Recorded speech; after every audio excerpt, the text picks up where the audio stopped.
militante enseignante, artiste, qui fait présenter nous en internet artistique. En fait, nous l'avons vraiment.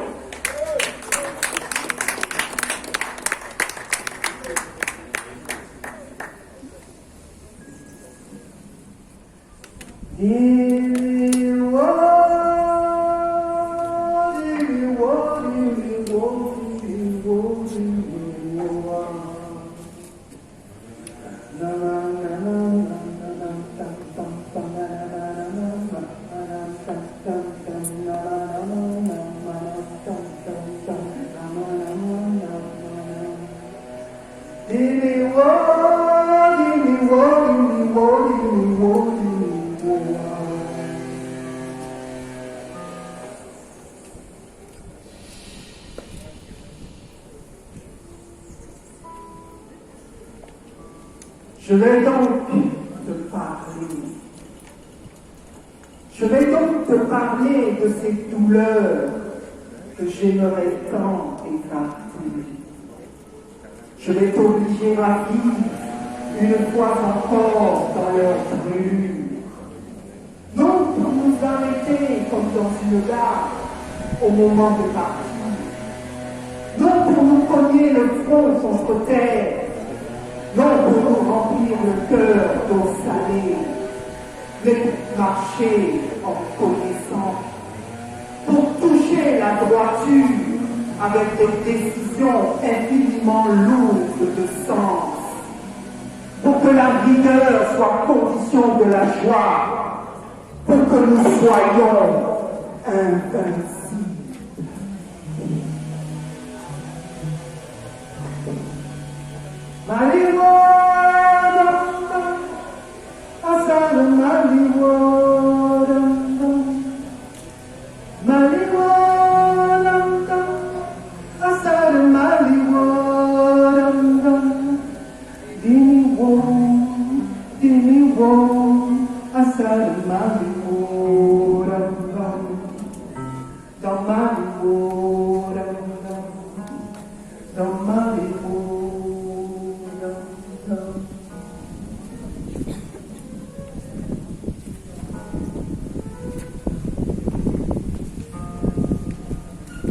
Je vais te raconter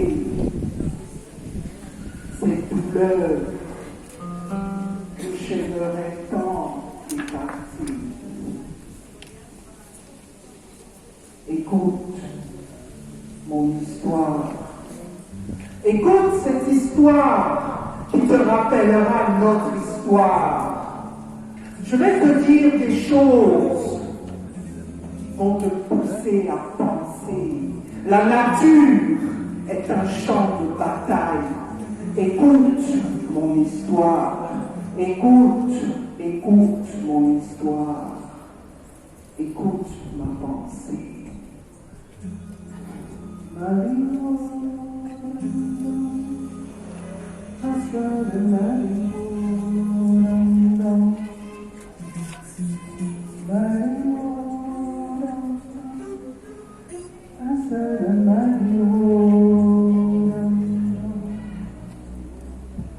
À l'automne 1982, les habitants du comté de Warren, dans le nord-est de la Caroline du Nord, se sont mobilisés pendant 6 semaines contre l'installation d'une décharge de déchets toxiques.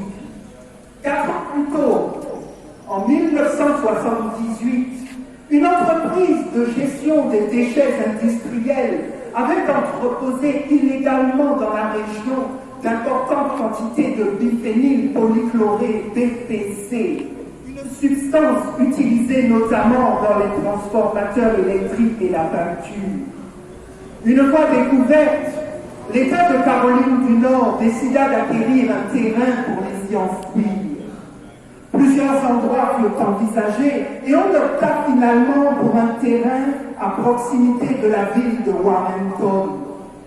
Les résidents du lieu, comme c'est souvent le cas dans ce genre de circonstances, s'y opposaient, craignant pour leur santé, le BPC étant une substance cancérigène. Ils entamèrent une action en justice afin d'empêcher que les déchets déchets soient entreposés à cet endroit. 2 ans plus tard, le tribunal du district rejeta leur requête. Écoute mon histoire, elle te rappellera notre histoire. C'est alors que la protestation prit une forme extrajudiciaire. Manifestations, sit-in, boycott, désobéissance civile, marche, meeting, coupure de route. Ces actions conduisirent à l'arrestation de plus de 500 personnes, parmi lesquelles des élus locaux et fédéraux.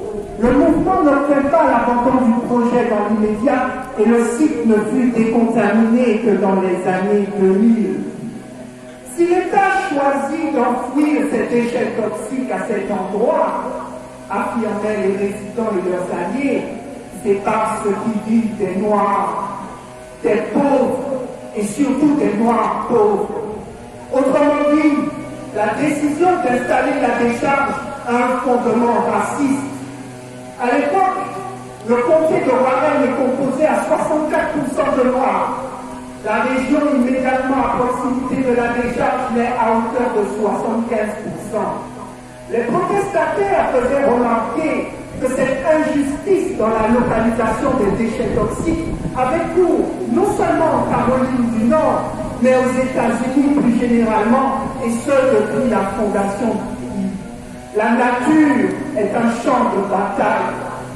La nature est déjà à l'heure actuelle et sera de plus en plus à l'avenir, à mesure que la crise écologique s'approfondira, le théâtre d'affrontement entre des acteurs aux intérêts divergents, mouvements sociaux, États, armées, marchés financiers, assureurs, organisations internationales. Dans le comté de Warren, le conflit résulte d'une forme d'injustice particulière, le racisme. Mais il peut procéder d'autres types d'inégalités. La nature n'échappe pas aux rapports de forces sociaux. Elle est la plus politique des entités.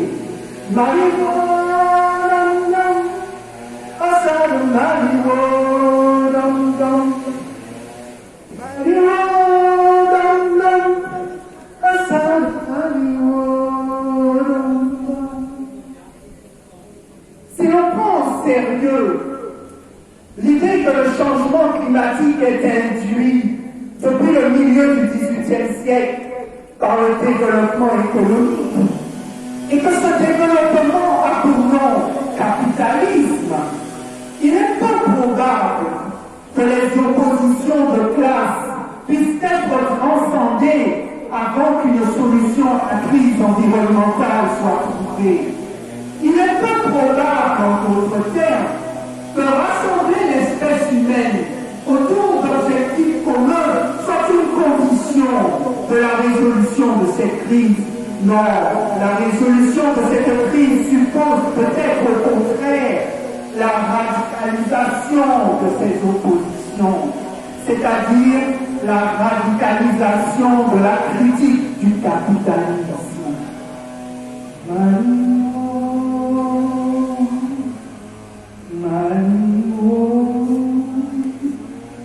Alors, quelle alternative au catastrophisme? La réponse est la suivante. Il faut politiser la crise. Autrement dit, défaire le triptyque de forme, le capitalisme, la nature et l'État, et empêcher que l'État œuvre en faveur des intérêts du capital. C'est exactement ce que le mouvement pour la justice environnementale est parvenu à accomplir lorsque, constatant que l'État favorise systématiquement les populations blanches et aisées dans cette politique de gestion des déchets toxiques, il a forgé le concept de racisme environnemental et déclenché un puissant mouvement social. Un puissant mouvement social. Justice et réparation.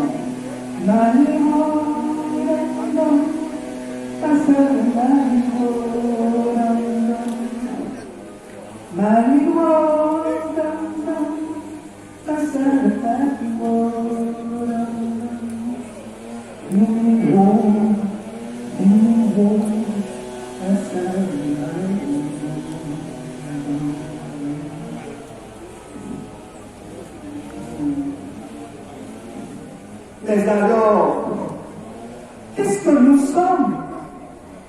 Qu'est-ce que nous sommes, nous, les habitants? Les nègres pieds à terre, méprisés et maltraités. Qu'est-ce que nous sommes? Ce que nous sommes, c'est une question. Je vais te répondre. Eh bien, nous sommes ce pays. Et il n'est rien sans nous, rien du tout. Qui est-ce qui plante? Qui est-ce qui arrose? Qui est-ce qui récolte le café, le coton, le riz, la canne, le cacao, le maïs, les bananes, les figues et tous les fruits? Si ce n'est pas nous, qui les fera pousser?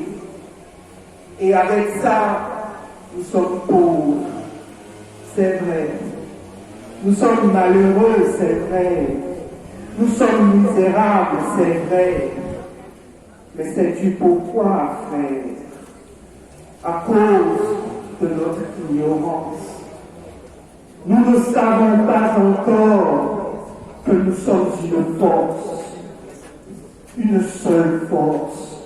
Tous les habitants, tous les nègres des plaines et des mondes réunis, un jour, quand nous aurons compris cette vérité, nous nous lèverons d'un point à l'autre du pays et nous ferons l'Assemblée générale des gouverneurs de la rosée, le grand conduit des travailleurs de la terre pour défricher la misère et planter la vie nouvelle.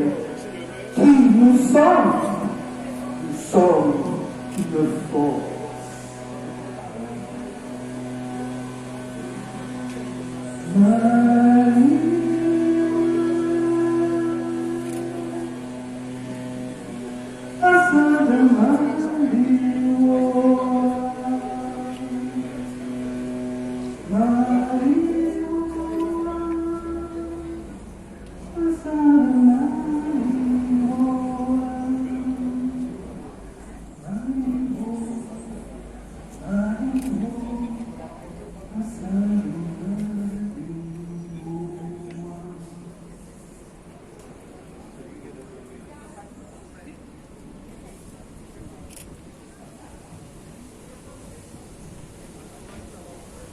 Ce que nous sommes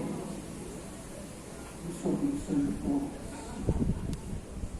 Voici venir l'arbre, c'est l'arbre de l'orage, l'arbre du peuple. Ces héros montent de terre comme les feuilles par la sève, et le vent casse les feuillages de la multitude grondante. Alors, la semence du pain retombe enfin dans le sillon. Voici venir l'arbre, c'est l'arbre nourri par des cadavres nus, des morts fouettés et estropiés, des morts au visage troublant, empalés au bout d'une lance, recroquevillés dans les flammes, décapités à coups de hache, écartelés par les chevaux ou crucifiés dans les églises. Voici venir l'arbre. C'est l'arbre dont les racines sont vivantes. Il a pris l'entrée du martyr. Ses racines ont bu du sang. Au sol, il a brisé des larmes qui, par ses branches, sont montées par son architecture. Et l'homme cueillit sur les branches les corolles aux parois durcies. Il les tendit de main en main, tels des magnolias, des grenades, et brusquement, ouvrant la terre, elles grandirent jusqu'au ciel.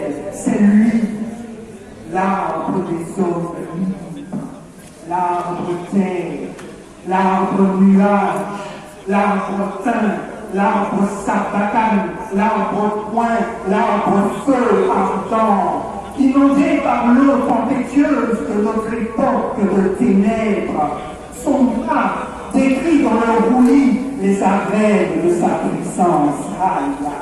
D'autres fois, la colère brise les branches qui tombent à nouveau et une cendre menaçante couvre sa vieille majesté. Aussi franchit-il d'autres temps et sortit-il de l'agonie jusqu'au moment où une main secrète des bras innombrables le peuple en garda les fragments et cacha les troncs immuables. Ses lèvres étaient alors les feuilles de l'immense arbre réparti, disséminées de tous côtés qui marchait avec ses racines. Voici venir l'arbre. C'est lui, l'arbre du peuple, tous les peuples de la liberté, de la lutte. Namoué, Namoué, Namoué, Namoué, Namoué,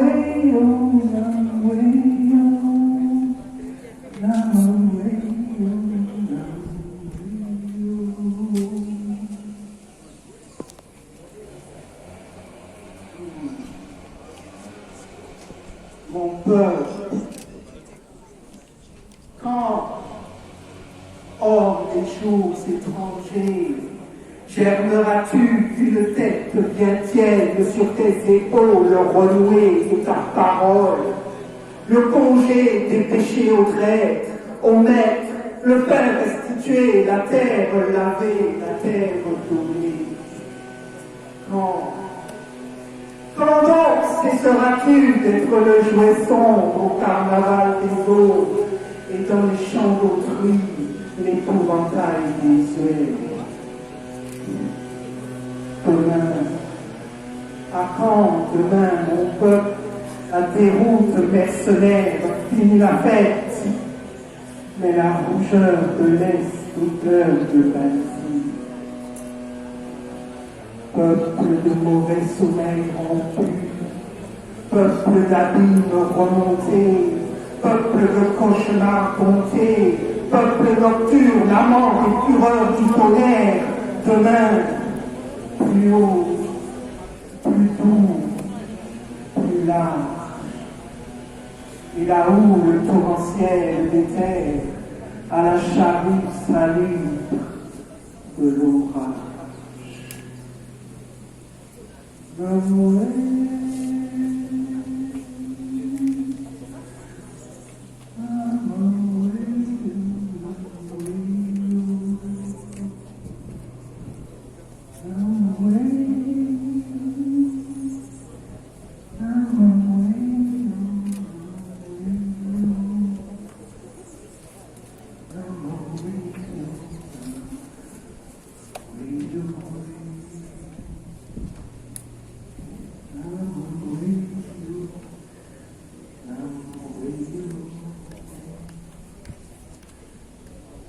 Mon peuple, mes enfants,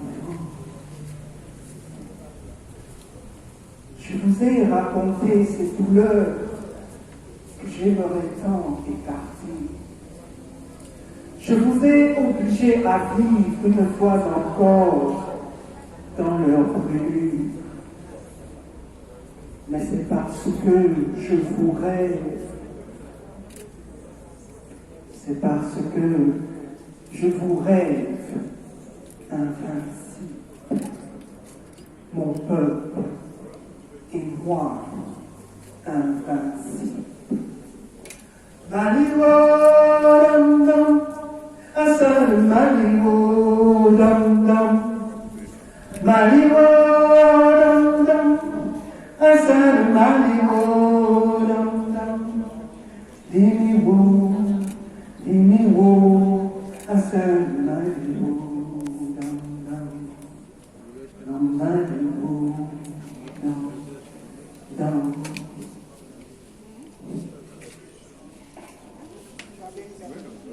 Invincible.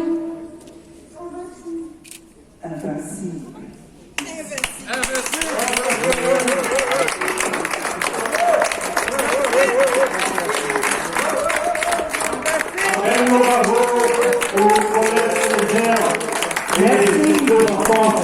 nous ont déclaré la solennité de la Merci Elena. Merci à toi. Merci Elena, merci à toi. Bravo, bravo. Merci. Merci encore.